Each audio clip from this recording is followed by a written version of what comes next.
la liturgia reformada. A muchos, y tengo que exponerlo desde el inicio, este tema les parece espinoso.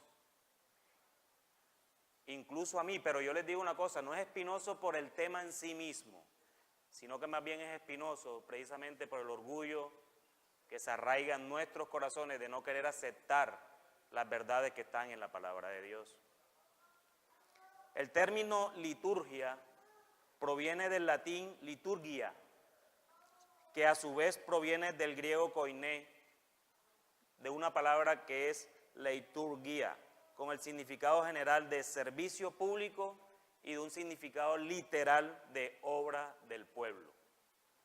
Incluye a su vez los términos laos, que es pueblo, y ergón, que es trabajo, que es obra.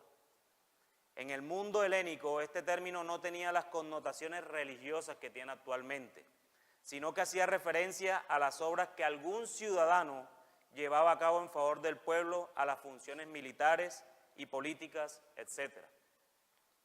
A la exención de esas funciones que se veía en el pueblo helénico se le llamaba aleiturgesía, es decir, le agregaban la A adelante. En el Nuevo Testamento, escrito en el dialecto de koiné, griego koiné, esta palabra se utiliza en 4 significados fundamentales. En 3 significados fundamentales. Obra civil, que se menciona 7 veces en el Nuevo Testamento. Cuidar a los pobres, colectas y otras actividades. Culto del templo, se menciona 5 veces, con un sentido ritual similar al culto del templo de Jerusalén, ejercicio público de la religión. Por ejemplo, la predicación que se hacía en las sinagogas o en las plazas.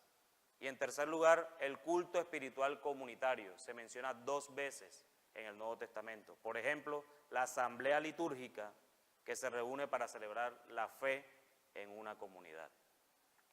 Entonces ya sabemos de dónde proviene la palabra liturgia y lo que ésta significa. Y es por eso que nuestro servicio dominical lo podemos llamar liturgia también, porque es nuestro culto público. El tema con este término es que a los que venimos de un contexto católico romano, que somos casi todos, dado que Latinoamérica está fundamentado en el catolicismo romano, se levantó bajo estos principios. En la misa ustedes muy bien recordarán cuando se menciona la liturgia. Entonces, ahora nosotros mencionamos la liturgia y por eso muchos no lo quieren mencionar porque creen que es que somos católicos, temen a decir de que somos evangélicos y nosotros celebramos la liturgia en nuestra iglesia. Recordemos, la liturgia no es una palabra católica, ya les dije la parte epistemológica de la palabra. Por otro lado, la liturgia dentro de las iglesias evangélicas ha traído problemas intereclesiales, porque hay una lucha entre quienes se creen con la razón y el perfeccionismo dentro de su culto público, condenando y satanizando además cualquier cosa que no se haga igual que la propia. Creo que los dos extremos son muy peligrosos y le hacen mucho daño a la iglesia de Cristo. Ya hemos visto temas en esta iglesia como los mencionados el año anterior, el caso de la separación secundaria, por ejemplo. Este tema, muchas iglesias reformadas, bueno, no muchas la verdad, no son muchas porque las que conozco son pocas, mencionan entre sí la separación secundaria porque es que no hacen la liturgia allá como la hacemos acá. Y eso me parece un tema peligroso. En la mañana de hoy quiero mostrarles a ustedes 3 aspectos fundamentales acerca de la liturgia reformada. Estos son, en primer lugar, el principio de la liturgia reformada. En segundo lugar, los elementos que tiene la liturgia reformada. Y en tercer lugar, que no puede faltar jamás, la Biblia y la liturgia reformada. Comencemos entonces con nuestro primer aspecto. Principio de la liturgia reformada. Uno de los aspectos del pensamiento calvinista o reformado, como se conoce hoy, más negligentes en nuestros días es el culto a Dios. Es el culto que estamos practicando hoy en la iglesia contemporánea, que sufre porque la iglesia se ha conformado a este siglo. Entiéndame por favor que cuando digo la iglesia no solo puedo estar mencionando salvación y vida eterna, sino la iglesia en general. Hay algunos aspectos en los que de pronto serán aludidos a ustedes, porque ustedes son los que viven la liturgia aquí los domingos, pero hay otros aspectos que les parecerá que no, aquí no aplica, pero cierta manera siempre va a aplicar, sea para nosotros o sea para alguien más. El posmodernismo centrado en la subjetividad y en la individualidad ha influenciado nuestro culto y este se ha transformado en algo que tiene poco del verdadero culto a Dios. Obras de teatro, danzas litúrgicas y producciones multimedia son comunes en los cultos contemporáneos, en las iglesias, que hoy planifican precisamente para mantener los gustos y la carnalidad en el pueblo oyente. Algún día le escuché a Paul Washer diciendo, si tú traes a alguien a la iglesia por medios carnales, tendrás que mantenerte domingo a domingo mostrándole carnalidad para que esa persona se mantenga. Calvino dijo en su libro La necesidad de reformar a la iglesia lo siguiente: si se pregunta entonces por qué cosas principalmente la religión cristiana tiene una existencia firme entre nosotros, la época de Calvino, y mantiene su verdad, se verá que las siguientes dos no solo ocupan el lugar principal, sino que encierran bajo ellas todas las demás partes y consecuentemente la sustancia entera del cristianismo, a saber, un conocimiento primero del modo en el que Dios debe ser adorado apropiadamente y en segundo lugar, el origen de donde se obtiene nuestra salvación. Cuando estas cosas no se consideran, aunque nos gloriemos en el nombre de cristianos, nuestra profesión es hueca y es vana. En otro lugar afirma Calvino que no hay nada más peligroso para nuestra salvación que un culto a Dios pervertido e indebido. Calvino era fuerte con este tema de la liturgia. ¿O era bíblico? Ahí es donde tenemos que empezar a meditar. ¿Era fuerte o era bíblico? Necesitamos entonces volver a pensar como las iglesias reformadas estamos adorando a Dios. Para esto debemos olvidarnos de pensar en los gustos del hombre, en nuestros propios gustos o preferencias y volvernos ¿a qué? A las sagradas escrituras. Pues todas nuestras prácticas deben ser hechas en obediencia a lo que Dios nos ha mandado hacer, pues como afirma un autor, la adoración reformada siempre ha sido caracterizada como adoración de acuerdo a la palabra. Y esto lo digo con mucha humildad, no solo para los que están aquí, sino también para los que nos ven por el video, que esto no es orgullo de porque nosotros hacemos la liturgia reformada, no, esto lo hacemos con humildad y porque el mismo Dios ha provisto para ello. Si hay alguien a quien glorificar en esto, es precisamente a Dios. Existen entonces, mis hermanos, dos principios por el cual las iglesias de hoy se rigen acerca de su liturgia en cada iglesia. Y que así no la mencionen, su práctica determina a qué principio se acogen. Esos principios son el principio normativo y el principio regulador. El principio normativo de la oración, ¿qué es lo que enseñan? Y sí me gustaría que ustedes se grabaran en sus mentes los significados de cada principio. Es importante no solo en la liturgia, sino para sus vidas como creyentes. ¿Qué enseña el principio normativo? Que lo que no está prohibido en la Escritura se puede hacer dentro de su liturgia o culto. Es decir, la Escritura no prohíbe hacer obras de teatro, por lo tanto nosotros hacemos obras de teatro. La Escritura no prohíbe esto y por lo tanto nosotros entonces hacemos eso. Eso es lo que es el principio normativo. ¿Sí lo entendieron? Aquello que no está en las Escrituras, es permitido hacer. Por otro lado, está el principio regulativo o regulador, que enseña que lo que no está prohibido en la Escritura, sencillamente no se hace. Es decir, solo se hace lo que Dios manda expresamente a que se haga y que Él mismo regula. Además, ahora les pregunto, ¿por cuál nos inclinamos en las iglesias reformadas? El primer párrafo del capítulo 22 de la Confesión Bautista de Fe de Londres dice: el modo aceptable de adorar al verdadero Dios fue instituido por Él mismo y está de tal manera limitado por su propia voluntad revelada que no se debe adorar a Dios conforme a las imaginaciones e invenciones de los hombres o a las sugerencias de Satanás, ni bajo ninguna representación visible, ni en ningún otro modo no prescrito en las Sagradas Escrituras.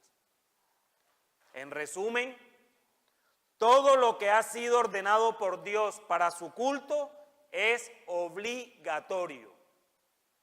Y todo lo que no ha sido ordenado por Dios se encuentra prohibido.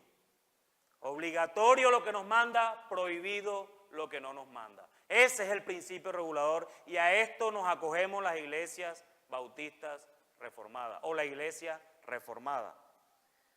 Las iglesias reformadas deben seguir el principio regulador de la adoración para así tener una liturgia plasmada conforme a ¿qué? A las Escrituras. Pero salta una duda y cualquiera me puede decir: mi hermano, pero es que eso dice tu confesión de fe. ¿Y qué hay con eso? Entonces tú estás poniendo la confesión de fe por encima de las Escrituras. Pregunto, cuando hablamos de principio regulador, ¿será que hay algún sustento bíblico para apoyarnos en dicho principio? ¿Ustedes qué dicen? ¿Habrá un principio o en la Biblia como tal, el consejo de Dios nos da bases para pensar en el principio regulador de la adoración? Porque si hay algo que en estos 3 años y medio que llevo en esta iglesia, nunca había discutido yo ese tema, porque siempre hemos hablado del principio regulador, es esto, el principio normativo es esto, pero jamás, hasta esta semana me puse a pensar en el bueno, cualquiera me puede venir a mí a cuestionar por ello, porque estamos basándonos en principios de hombre al final, principios que hombres han puesto por ser conservadores, por ser sabios, está bien, pero si hay sustento bíblico al respecto. Quiero que me acompañen a Levítico capítulo 10, versículos del 1 al 2. Vamos a leer 3, 4 textos al respecto, por el tiempo. Levítico 10, del 1 al 2.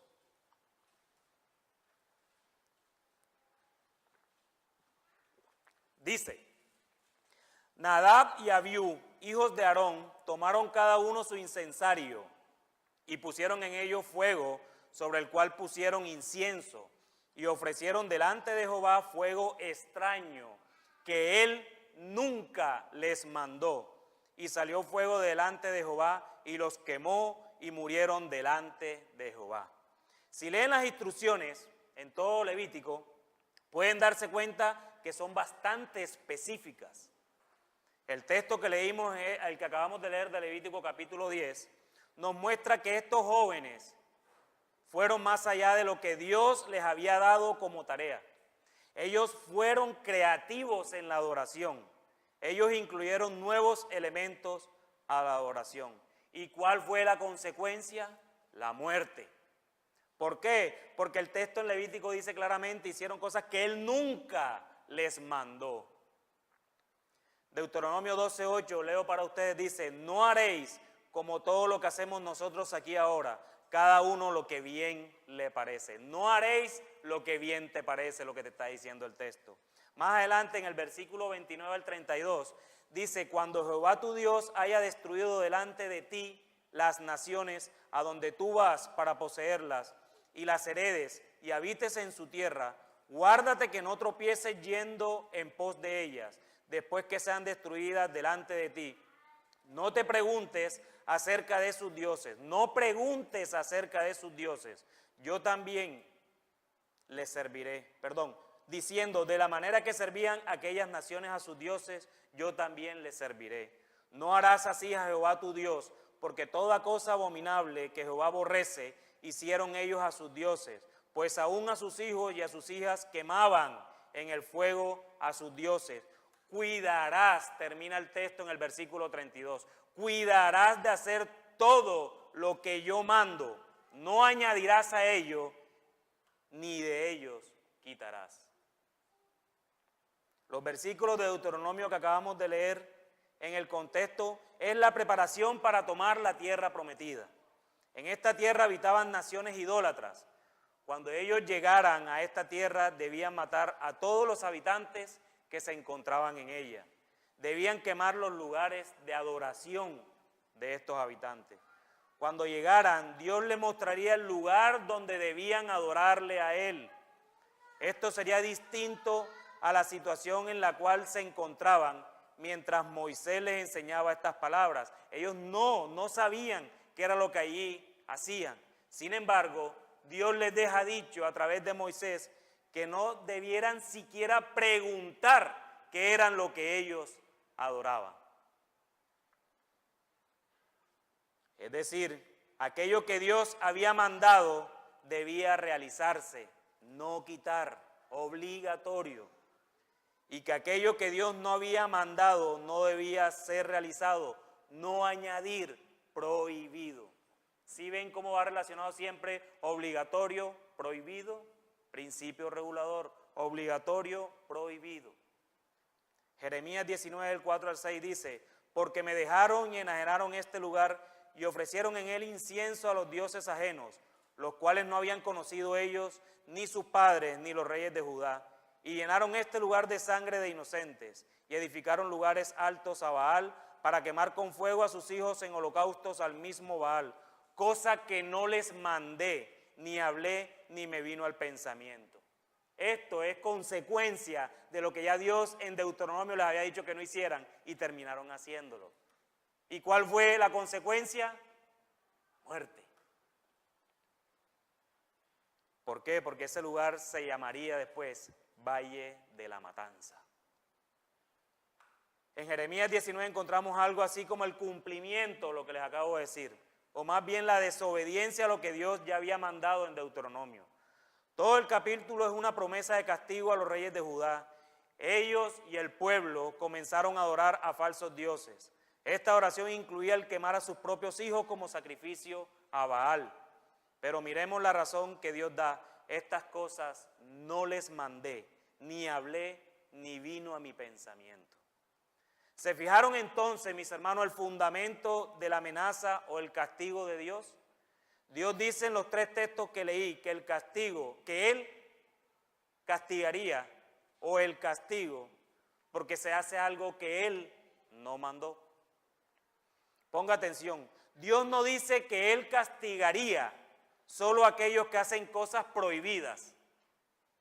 No, sino que dice que el castigo viene por hacer cosas que Él no mandó.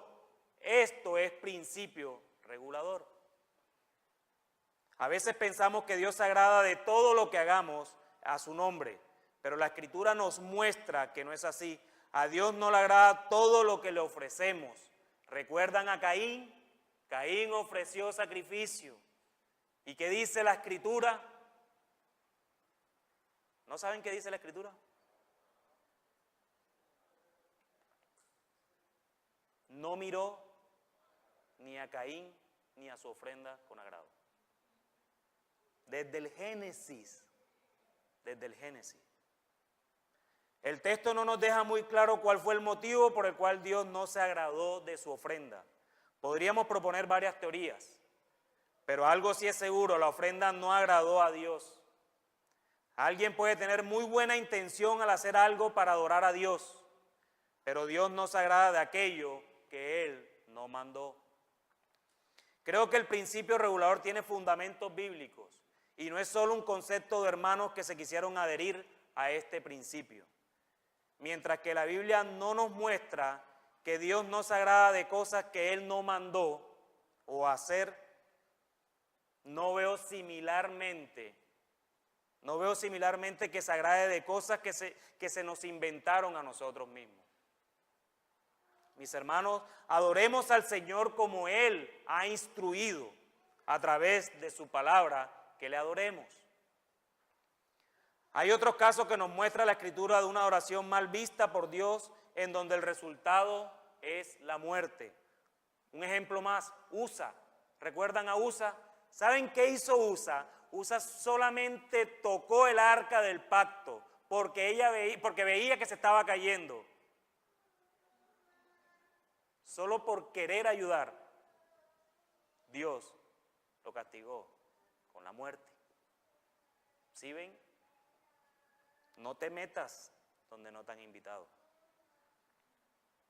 Reyes, Saúl, Jeroboam, Usías, Acaz. Uno de estos reyes quiso hacer el papel de sacerdote. ¿Y qué le dio? Lepra. No, pero la lepra no es tan mala. Para ese entonces, la lepra era algo desquiciador. Era lo más aborrecible para la época. Ahora, mis hermanos, esto no quiere decir que Dios en su sabiduría no utilice hombres fieles en su iglesia para que con la misma sabiduría que Él provee, organicen la liturgia de tal manera que Él sea el centro de ella. Porque la Biblia no nos enseña en unos versículos en qué orden hay que hacer la liturgia, en qué lugar hay que hacer la liturgia, cómo tienen que ser las sillas de la liturgia. Eso ya sería legalismo. La Biblia no enseña eso porque no está dada para eso. La Biblia está dada para saber cómo es adorado Dios, pero no dice ni en dónde ni cómo nos sentamos. Y esto es lo que nos lleva a nuestro segundo punto, los elementos de la liturgia reformada. Entonces, resumen, ¿cuál es el principio a la que la iglesia reformada o la liturgia reformada se acoge? El principio regulador. Los elementos de la liturgia reformada. Mucho se especula o se discute sobre este tema. Debemos pensar o creer en lo que está escrito en la Biblia. Pero también debemos entender que la Biblia no nos muestra un orden exclusivo de cómo debemos hacer la liturgia. Por ello, debemos confiar en la sabiduría cristiana del gobierno de la iglesia. A veces todos nos queremos meter porque no hacemos esto, porque no hacemos lo otro. Eso no nos corresponde a nosotros. Eso es decisión del gobierno de la iglesia, los ancianos. Seguro ellos le pedirán consejo a los diáconos. ¿Por qué no? Pero eso le corresponde a ellos. Confiemos en el Señor, de que el Señor les llene de sabiduría para poder llevar la liturgia de la iglesia de la manera más bíblica posible. No digo perfecta porque sencillamente no somos perfectos. Adoraremos a Dios perfectamente cuando estemos con Él. Mientras tanto, confiemos en el Señor de que les provea sabiduría a ellos para que puedan hacer la liturgia conforme a las Escrituras y para su gloria. A medida que ha pasado la historia, desde los padres de la Reforma, las cosas han cambiado sutilmente, pero sin atacar como los dichos padres contemplaban la liturgia reformada. Juan Calvino dijo que había por lo menos 4 elementos que tenían que desarrollarse en cada culto o en cada liturgia. En primer lugar, la predicación. En segundo lugar, la oración, y él incluye en la oración los cantos. En tercer lugar, la Santa Cena, y en cuarto lugar, la ofrenda. La predicación no fue una sorpresa que ésta llegara a ser prominente en el culto. Durante los tiempos medievales la predicación había cesado casi completamente porque los sacerdotes no tenían la capacidad de predicar. Ellos eran iletrados teológicamente. Pasaron meses, aún años, en los cuales las iglesias pequeñas no recibieron la predicación. Con la traducción de la Biblia a la lengua del pueblo y a las numerosas copias hechas por la imprenta, la gente tenía otra vez el acceso a las Escrituras. Las iglesias de los reformadores estaban llenas de gente lista para escuchar este libro misterioso que estuvo perdido por muchos años. El hambre de escuchar la palabra de Dios y la siguiente predicación era algo tremendo para esa época. La mayoría de las comunidades reformadas tenían 2 o 3 predicaciones en los domingos y otras durante la semana. Predicaban por 2 o 3 horas, un tiempo larguísimo en comparación con el día de hoy, sentados en bancos incómodos, y aún así anhelaban la predicación y se iban anhelando, esperando el próximo domingo para escucharla nuevamente. Acá nosotros estamos con cojines y 45 minutos se nos hacen eternos. En Ginebra, donde Calvino se estableció, había 3 puntos de predicación en una ciudad de 12.000 personas. Aproximadamente 12.000 personas es el 15% de lo que eso le da. Y habían 3 puntos de predicación. La palabra de Dios era predicada 15 veces a la semana. Tremendo, ¿eh? ¿Cómo que no trabajaba? Tanto para Calvino como para Lutero, la predicación era la parte central de los cultos.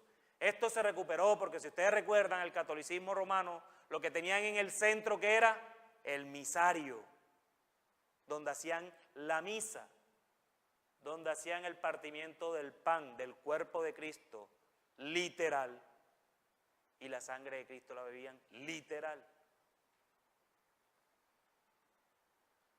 Calvino también decía que las palabras de la predicación eran señales por las cuales Cristo se acercaba al hombre para establecer su reino en el mundo. Con palabras así se nota un resurgimiento de la predicación que se siente hasta el día de hoy. El otro aspecto era la oración y los cantos. Oramos congregacionalmente porque así los apóstoles nos enseñaron.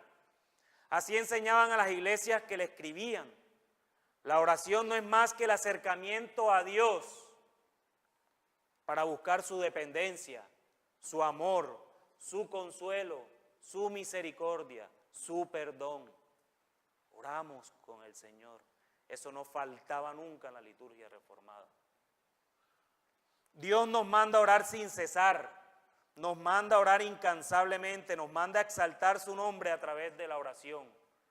Buscamos reconciliarnos con Él a través de la oración, convencidos que Él nos perdona en virtud de la obra de Cristo. La otra forma en que nos acercamos a Dios en la liturgia como oración son los propios himnos o cantos que hacemos dentro de ella. Le hablamos a Dios a través de los himnos.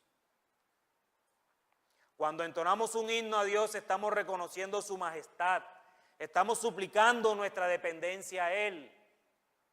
Estamos diciéndole, Señor, ayúdanos, sin ti nada somos. También le damos gracias a través de nuestro canto congregacional. En este tema de los himnos hay mucha discusión aún dentro de las propias iglesias reformadas. Por ejemplo, los presbiterianos confirman de que lo único que se debe cantar dentro de la liturgia son los salmos. Por eso ellos le llaman a sus cantos la salmodia. Es de allí donde sale su nombre. Sin embargo, no voy a entrar en discusión con ese tema, porque aquí ya mucho se ha hablado de la himnología.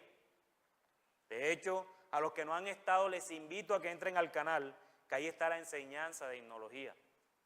Véanla.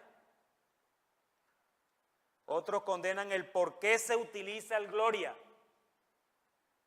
Si se debe cantar solo a capela, sin ningún instrumento o algo que se asemeje. Yo al respecto solo quiero hacer una aclaración. Que si bien es cierto el gloria tiene sonidos de piano, tiene guitarra o cualquier otro instrumento, es importante decir que el fin en sí mismo del gloria no es el sonido, sino más bien la pauta que nos da para cantar ordenadamente a un Dios 3 veces santo. Si nos enfocamos en la guitarra, tu adoración es incorrecta. Si nos enfocamos en el gloria, tu adoración es incorrecta. El gloria nos ayuda a llevar una pauta para adorar al Señor. Tan es así que ni siquiera el director de culto acá al frente tiene un micrófono adorando al Señor. ¿Por qué? Porque la Biblia en su consejo completo nos habla de un canto congregacional. Este tema de himnología es una enseñanza completa y ya este tema se ha tocado en la iglesia. La Santa Cena. Aunque no vamos a tratar el tema de los sacramentos, podemos hablar sobre el cambio que hubo durante este tiempo. Los reformadores creían que la predicación y la administración de la Santa Cena debían andar de la mano. No obstante, esa no era la norma cuando llegó la Reforma, como les dije ahorita, el catolicismo romano. En la Iglesia Católica Romana, el único que tomaba la cena realmente era el sacerdote, era el único que toma el vino. Y por allá cuando vas a comulgar es que te da un pedacito del pan ese. Juan Calvino quería administrar la Santa Cena cada domingo, aunque no ocurría siempre. La Santa Cena fue administrada en algunas iglesias cada mes, en otras cada 4 meses, en otras mensualmente. En la sabiduría de los ancianos, vuelvo y digo, está esa decisión. No hay un mandato específico de cuántas veces hay que tomar la cena dentro de la liturgia. Lo que sí nos manda obligatoriamente es hacerlo, ¿hasta cuándo? Hasta que Él vuelva. Se celebra o se celebraba en aquella época la Santa Cena de una manera abierta. Había 3 modos de administrar la cena. En las iglesias de Calvino, los miembros pasaban al frente de la mesa para recibir los elementos. Los holandeses, por otro lado, servían a la gente en mesas grandes. Y las iglesias anglicanas y las que siguieron el movimiento de Ulrico Zwinglio sirvieron el pan y el vino a los miembros en sus lugares. Entre los 3 modos no hay ninguna preferencia. Cada quien lo hace, y vuelvo y digo, después de la directriz del gobierno de la iglesia. Lo que era importante era la realidad de que los miembros bautizados podían celebrar y participar de nuevo en la Santa Cena como fue designada por nuestro Señor Jesucristo. ¿Por cuántos siglos no se perdió esto? Y en cuarto lugar, la ofrenda. La Iglesia Católica tenía varias maneras de conseguir el dinero de sus parroquianos. Una de las maneras más corruptas era la venta de las indulgencias, en el que la gente pagaba algo por sus pecados temporales para no tener que sufrir demasiado en el purgatorio. Calvino asignó la ofrenda para el final del culto. La ofrenda significaba una muestra de la gratitud que cada creyente debía mostrar a Dios. También era para mostrar la gracia de Dios a los que tenían necesidad. El encuentro con Cristo en la mesa de la Santa Cena continuaría en el mundo con la ayuda al prójimo. La ofrenda cambió su sentido totalmente. En vez de comprar la gracia de Dios y otros favores de la iglesia, las iglesias reformadas estaban mostrando gratitud, gracia y abundancia que habían recibido de Dios. Pero quiero hacer una aclaración. La ofrenda no se limita al dinero únicamente. Claro que hace parte de ella, pero también se amplía a la vida del creyente, entregándose al Señor en ofrenda como sacrificios vivos en adoración. ¿Se acuerdan el texto que leímos de Caín? Ahora lo leo de Abel. Cuando Abel ofrendó, Dios no solo vio la ofrenda como tal, sino también a Abel. Vio a Abel y a su ofrenda. Todo lo que Abel representaba. Amarás a Dios con toda tu mente, con todas tus fuerzas, con toda tu alma. Eso representa a una persona. Eso es adoración. Estos son los 4 elementos de la iglesia que la iglesia reformada ha tenido históricamente y no es lejos de lo que hoy tenemos en nuestro mundo contemporáneo, en nuestra liturgia. Tenemos predicación, tenemos oración y canto, tenemos Santa Cena, tenemos ofrenda. Quizás hemos añadido cosas como la apertura, como la confesión de pecado, ¿cierto? Como la doxología, pero eso no está fuera de la predicación tampoco.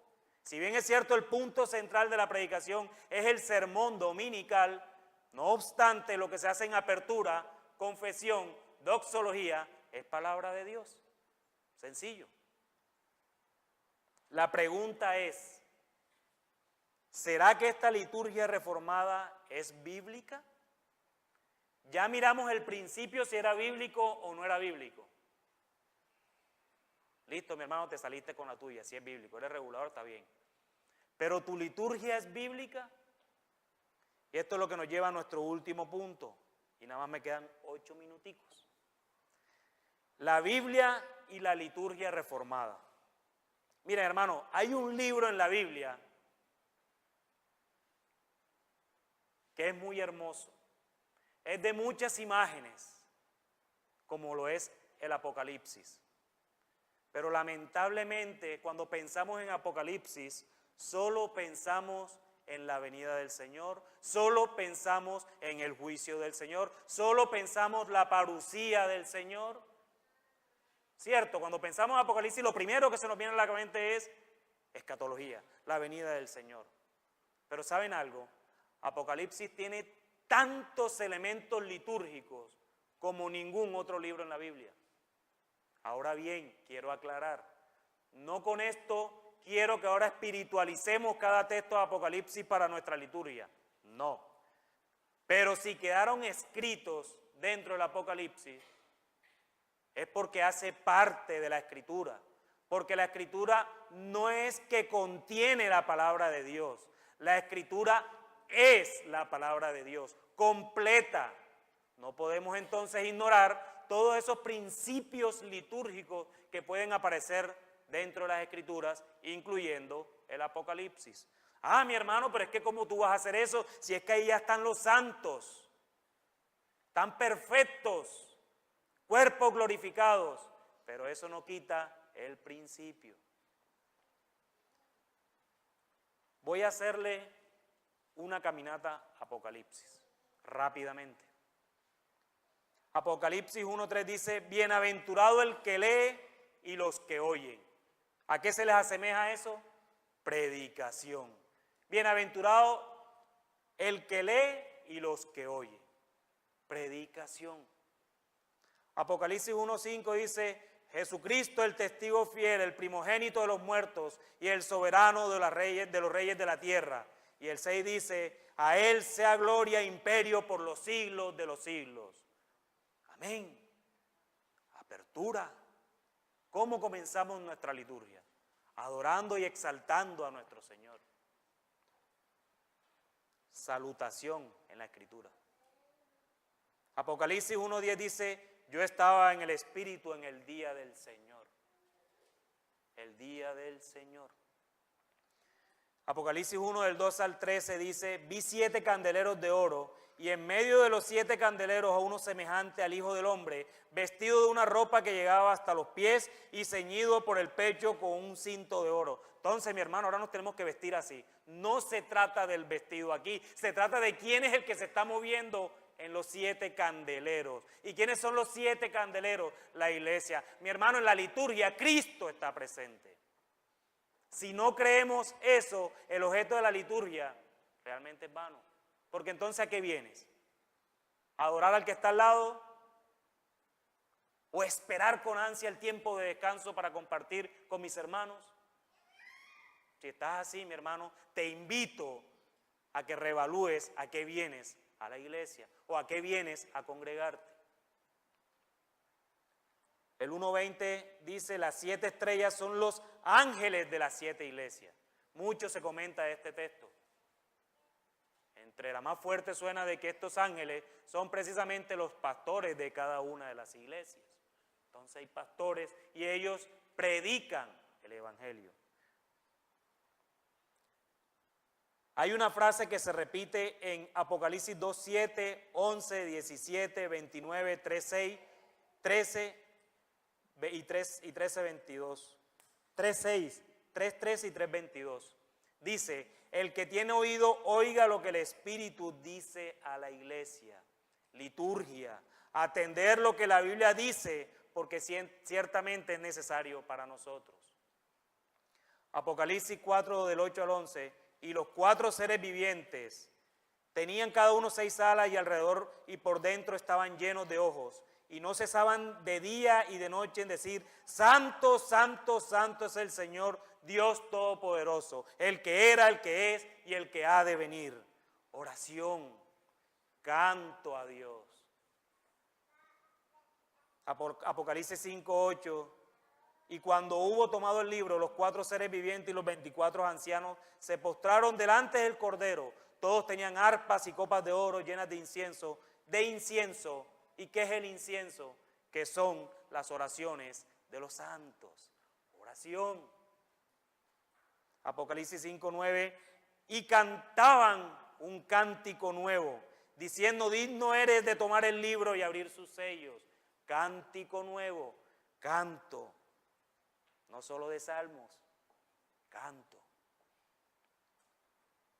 ¿Por qué te ríes, mi hermano? Apocalipsis 7:15 dice, por esto están delante del trono de Dios y le sirven de día y de noche, liturgia, servicio, entregarnos, adoración. No es solo sentarnos, aquí venimos a servir. No solo a discutir, a servir. Apocalipsis 7:17 dice, los pastoreará y los guiará a fuentes de agua de vida y Dios enjugará toda lágrima de los ojos de ellos. Predicación de la esperanza que hay en Cristo. Apocalipsis 8:1, se hizo silencio en el cielo. ¡Wow! Cuando abrieron el séptimo sello. Se hizo silencio en el cielo. ¿Cuánto más silencio deberíamos hacer nosotros acá? Liturgia, reverencia se llama eso. Apocalipsis 14, de 6 al 13, el mensaje de los 3 ángeles, predicación. Apocalipsis 19, del 1 al 8, alabanzas en el cielo, cantos. Apocalipsis 22 del 18 al 19, principio regulador. Si alguno añadiere a estas cosas y si alguno quitare las palabras del libro de esta profecía. Principio regulador. Quiero aclarar, como se los dije al principio, que sé que no estamos en el cielo, pero la Biblia nos deja elementos claros de cómo hacer nuestra liturgia con reverencia y amor hacia nuestro Dios. Esto no es caer en dogmas ni espiritualizar textos, pero sí debemos meditar seriamente en que si quedaron escritas es porque el Señor nos indica cómo debemos adorarle. Bien, mis hermanos, a través de esta enseñanza de la liturgia reformada, tratamos varios aspectos de ellas, bíblicas, teológicas e históricas. No quiero terminar sin antes exhortarlos a todos a que amemos nuestra liturgia, no por ella en sí mismo, sino por el objeto de ella, que es nuestro Dios Trino. Yo sé, entiendo, que muchos llegamos al principio y nos parecía raro. Yo fui el primero de ellos, cuando llegué hace 3 años acá. Pero entendí por la Escritura, ¿por qué es así?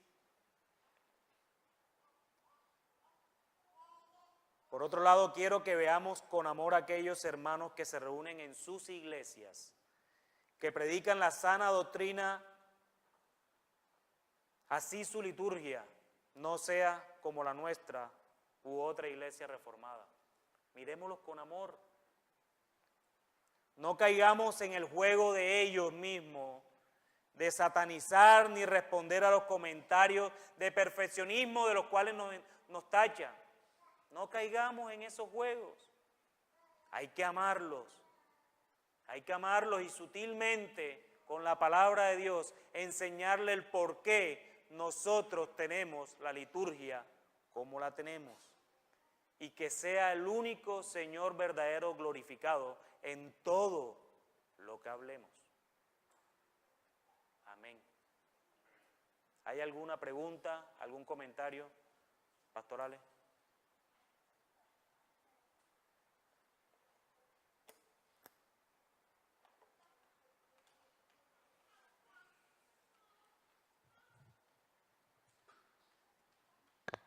Gracias. 3 aportes básicos. El primero es que evidentemente podemos usar músicos siempre y cuando el propósito y la clase de instrumentos sean adecuadas para la liturgia conforme la Escritura nos los presenta.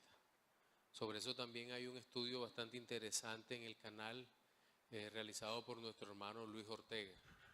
Segundo, podemos considerar, como lo hace John Stott, que la única religión que tiene cánticos es el cristianismo.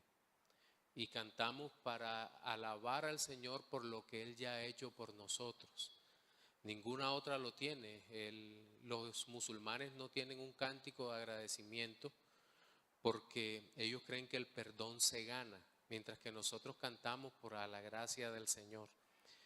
Y tercero, no es incorrecto usar solo salmos, pero es incompleto, porque los salmos anuncian, sobre todo los salmos mesiánicos, anuncian la venida de nuestro Señor Jesucristo, pero los himnos basados en las letras del Nuevo Pacto nos hablan del Cristo que ya hizo la obra en la cruz, que resucitó y de la victoria. Gracias, pastor. ¿Alguna otra pregunta, algún comentario adicional? He dicho. Mi hermano.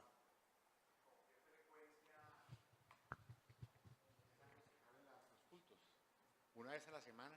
Por favor. ¿Con qué frecuencia es aconsejable los cultos? No sé si en la época de la Reforma se reunían todos los días o solamente los domingos. Lo que pasa es que el domingo es el día del Señor. Ese día es innegociable. Que algunos otros días se reunían para estudiar y para proclamar el Evangelio igual no tiene nada de malo. Ahora bien, nosotros también lo hacemos. Lo estamos haciendo los miércoles. A veces créame que el anhelo, o por lo menos el anhelo de un creyente fiel, sería reunirse todos los días como lo hacían en Hechos. Pero realmente hay cosas que ya nos condicionan a eso. Pero el día imparagitable, el día innegociable es el día del Señor, el día domingo. ¿Y hay alguna proporción en cuánto tiempo dedicar a la predicación, a la oración, a los cánticos? O sea, proporciones bíblicas no hay. Proclamación del Evangelio. Que ya por estudio, por cosas teológicas han estudiado mucho y consideran que esto es recomendable y esto no, ya es otro tema diferente. Pero desde la Biblia no vemos eso. Porque lo que yo he observado es que en la mayoría de las iglesias el tiempo de oración dentro del culto es demasiado corto. Tal vez sí, porque el día del Señor proclamamos el Evangelio y también hacemos un culto de oración los miércoles precisamente para aprovechar el tiempo de adoración. Por eso es que los invitamos a todos a que vengan también al culto de oración. Es un culto de la iglesia. Estudiamos la palabra, estamos estudiando Isaías, pero también dedicamos mucho tiempo a la oración, oración por los hermanos, oración por los pastores, oración por los diáconos, oración por los que están en enfermedad, los que están en necesidad, por los matrimonios, por todos oramos. Pero el domingo es la proclamación del Evangelio. Oramos también, pero es la proclamación del Evangelio. ¿Alguien más? Mi hermana. Ya la última, porque ya por tiempo, ya me están haciendo señas los hermanos diáconos. Hay que someterse. Y después de escuchar todo acerca de la liturgia, empiezo pues a pensar en algo. Cuando venimos aquí cada domingo y hacemos toda esta liturgia reformada, creo que lo absolutamente importante es estar plenamente conscientes de la presencia del Señor en este lugar. Así es. Y me pregunto a mí misma, y que creo que cada uno de nosotros podemos reflexionar en eso muy dentro de nosotros, ¿realmente nos entregamos de una forma total a esa adoración cuando venimos conscientes plenamente de que la presencia del Señor está en medio nuestro? O sea, si realmente nuestro comportamiento, lo que expresamos durante este tiempo, está demostrando que estamos conscientemente de a quién adoramos y aún más que Él está aquí. ¿Lo creemos realmente? Por eso fue mi exhortación al final en Apocalipsis cuando Cristo se mueve por los 7 candeleros. ¿Listo? Tenemos que meditar día a día delante de quién estamos adorando. Entonces vamos a orar para terminar con la enseñanza. Padre,